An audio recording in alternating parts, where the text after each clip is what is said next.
In this second part, I will be going through an in-depth breakdown of how the game works.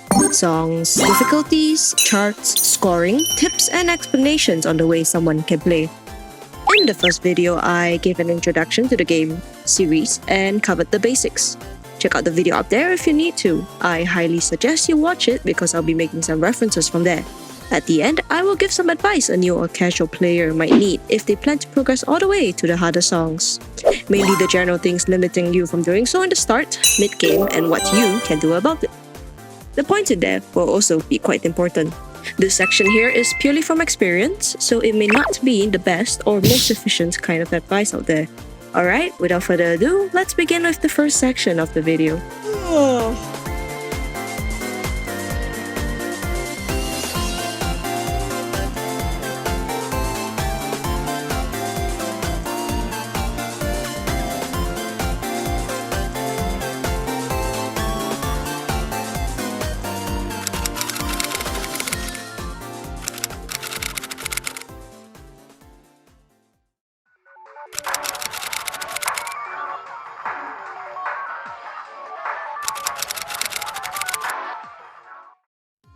Megamix Plus is a culmination of several mechanics from all its notable predecessors.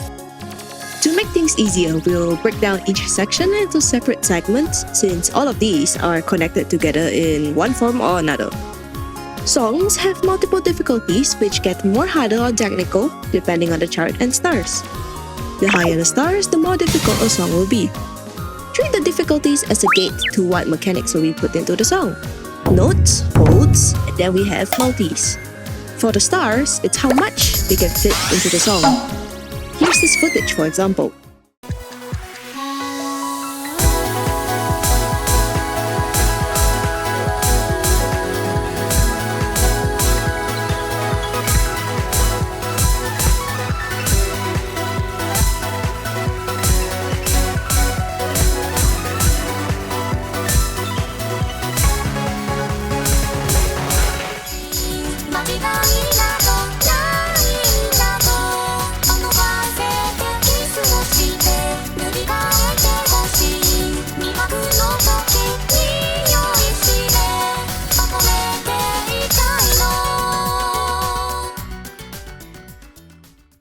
Okay, maybe if you still don't get it, the difficulty is the limit to what mechanics go in a song. The stars also tell you how much of it can be inside the song. Here's the same song over 4 different difficulties to show you the difference.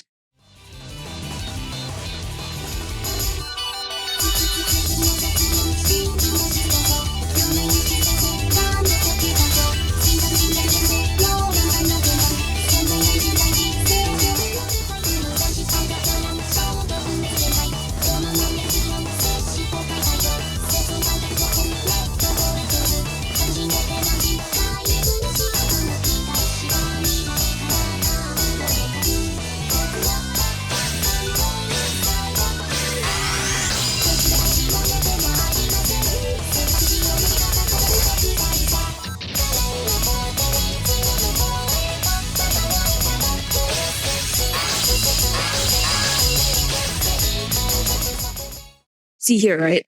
Not all stars are made equal, and some songs are more focused on more mechanics than others.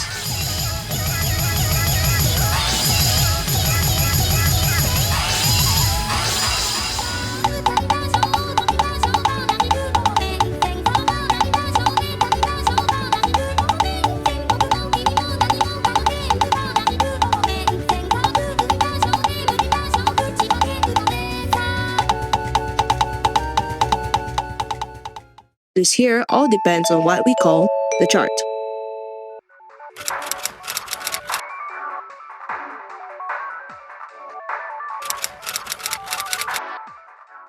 A chart is referred to as the map of the song.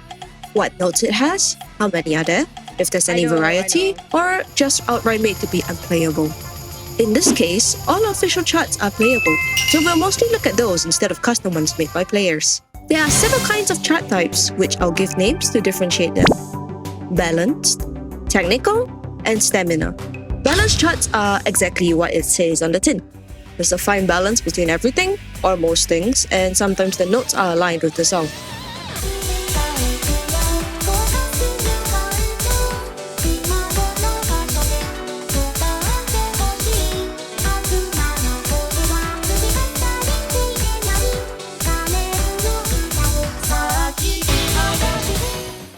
These songs are good all-rounders, and you can mostly relax while playing them. Most songs are balanced, with segments of focus being any one of the other kinds. Not to be confused with Diva F's technical zone, but I can imagine that's where the name derives from. This is the kind of song that needs you to break it down into segments and learn them from note to note. Once you get the hang of them, these songs can be actually quite fun. Some examples of technical songs are popular for being hard to read and play for the first time.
Stamina charts.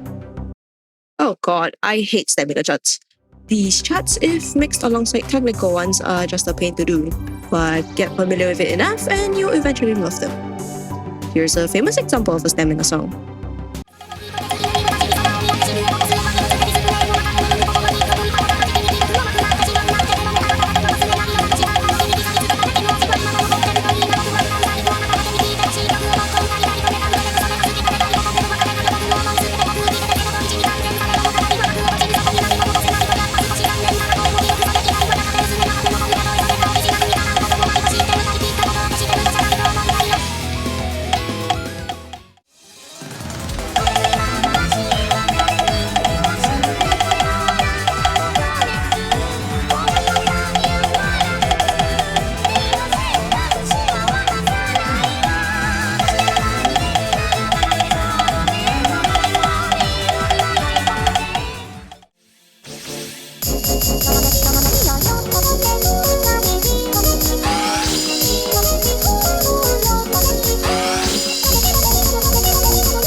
There are several ways to get a high score.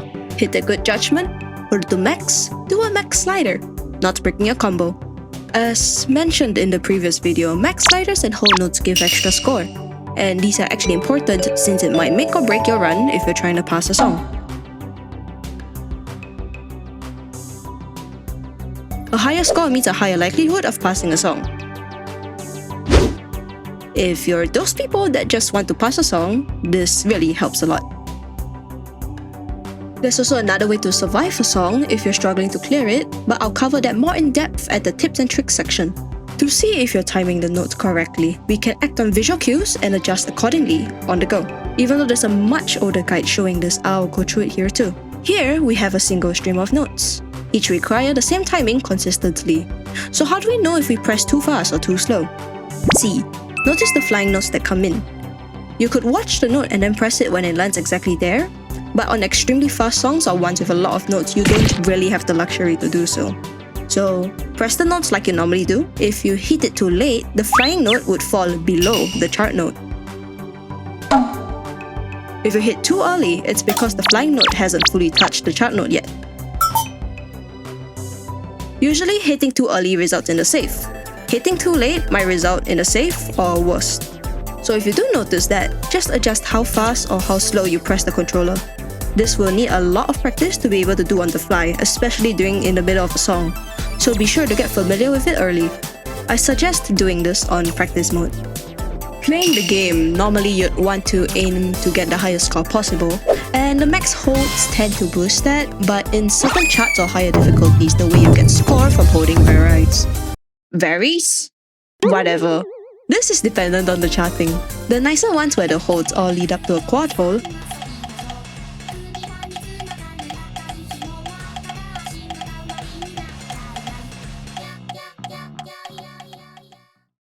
and the slightly meaner ones where you have to do a multi-hold. Then we have what we call the short holds.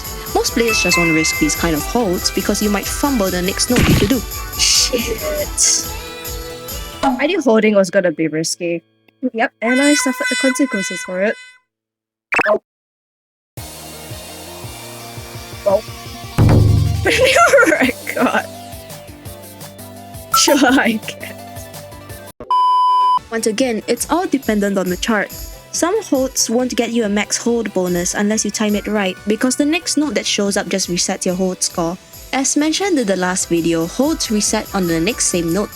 So, unless you're skilled enough or the chart allows for it, you'll likely never get max hold bonuses for short holds. To get the highest score possible in a song, you'd have to do a full combo with only close, all possible max holds, and all slider bonuses. There's only a fixed max score you can reach in songs. Because of this, most of the time you'd see many players on the leaderboard reach the same score.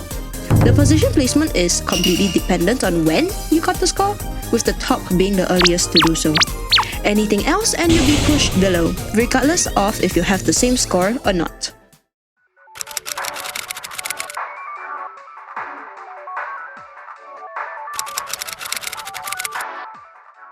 Finally, the whole reason why I made this video.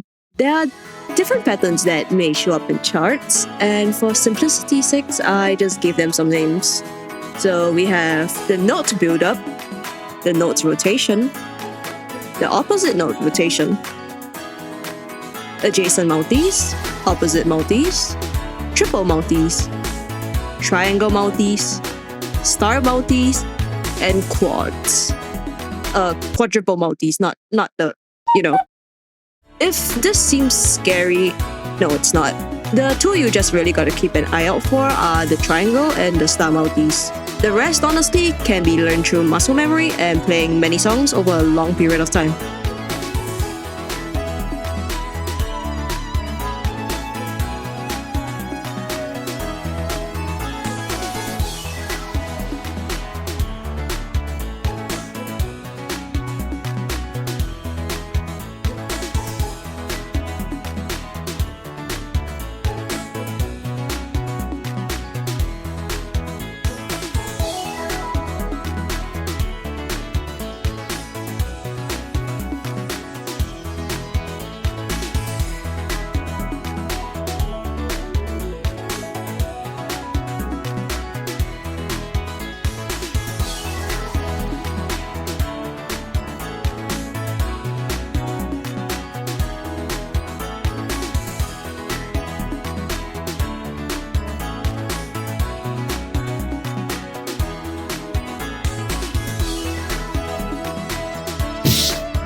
A triangle is basically called what it is because of the shape it forms, which is a triangle. Good job, genius. Not to be confused with the triple multi, which really doesn't form that shape. Once again, there's a much older guy explaining this. I'll leave those down in the description so you can check it out in case I missed any details you might be looking for. Now, you may wonder how the patterns are determined, especially for the triangle hold. Okay, in the arcade game, right, the button layout is arranged in this way. The charts are actually all based on the arcade layout, which comes into play with how patterns work. This is because Megamix Plus is based off, blah blah blah, variant of future tone, blah blah blah, the variant of arcade future tone. You know the drill. A triangle hold has this layout on the left, while having that layout on the right. The triangle button is on the far left, but the circle button is on the far right on the arcade layout. And because these two are on the opposite ends, the middle buttons will remain the same. If it's hard to remember, just think like this: triangle for left and circle for right. You'll want one hand to be ready on those buttons and the others to always be on the other two. I suggest not setting macros for these unless you have free slots, since these can be easily done compared to other multis.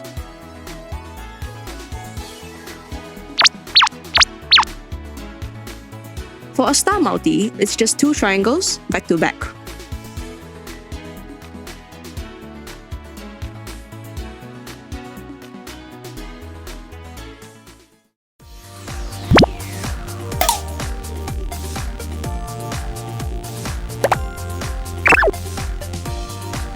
To understand what goes in a multi, notice how the notes are mostly adjacent to the other ones on your controller buttons.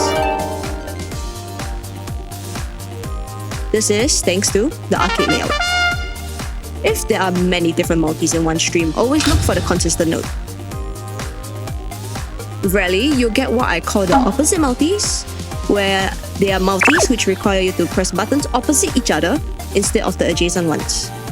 Meaning it's not possible to fat thumb it and you have to use your other hand to press the other note. Hot tip, alternate between hands for each note, because in the later difficulties it's much harder to do everything in one hand. Try to make it a habit early on.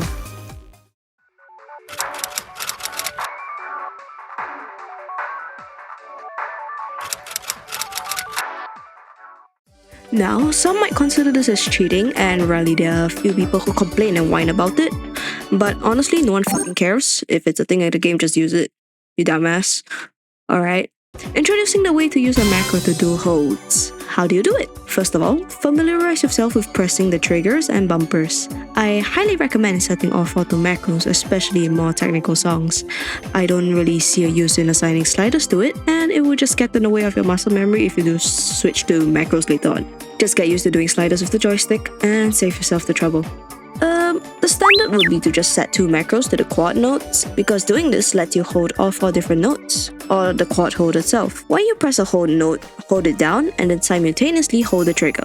Let go of your controller's buttons, but keep the trigger held. You should see the game registering it as a whole until you let go of the trigger. This takes quite a bit of practice, and I occasionally fumble because I don't press the trigger fast enough. Note, since the game thinks you're pressing all 4 buttons at once, using it as a normal button press for notes will result in a wrong. Unless it's, well, a quad. If you have a macro set for 2 note multis and not a 3 note multi, try combining note presses with the macro if you can't fat time it. It works all the same. It's a good idea to practice this early on, because I found this out way too late and I suffer for it because I struggle to clear songs that really shine with this mechanic. Since I always treated macros as a separate button, my muscle memory just refused to combine them together, so I've unintentionally nerfed myself for good. Yay. The last section of the video about tips and tricks. Like the other sections, there will be many songs and their specific timestamps where you can focus on practicing certain mechanics. I provided as many as I could to not make it too hard on anyone, no matter where their progress is.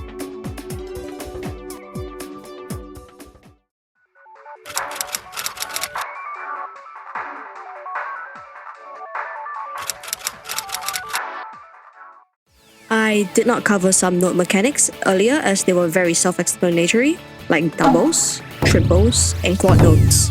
However, they will also be included here. Not everyone has extreme and above unlocked yet, so I provided some songs on hard whenever possible.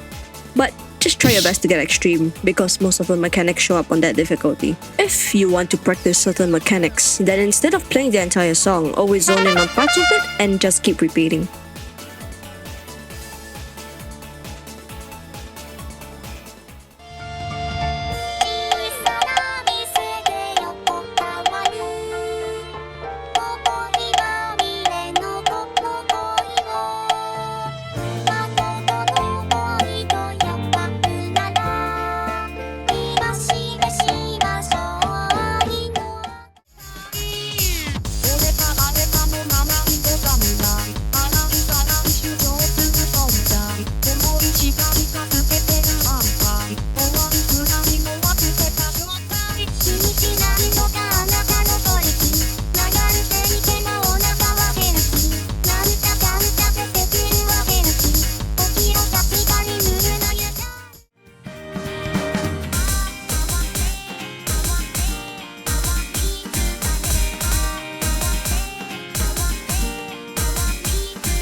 If you really want to progress fast, always play a variety of songs on different difficulties.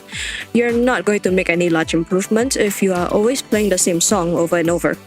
The gap between the same song for hard and extreme can also be intimidating sometimes because of the change in mechanics. Playing a song in slow motion and then following along helps too. Either watch a video of someone's gameplay or record yourself playing and see what can be improved. If you feel like you're stuck on hard difficulty and can't seem to break through to extreme, you're not alone.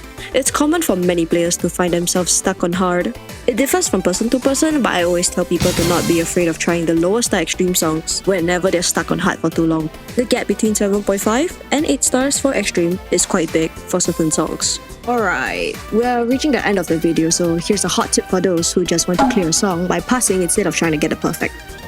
Just press the wrong notes. Okay, hear me out. I'm not telling you to fuck up your entire run, but instead, if you're at the part of a song where you don't know how to play it, instead of just missing the notes entirely, just press something on your controller. Anything works fine.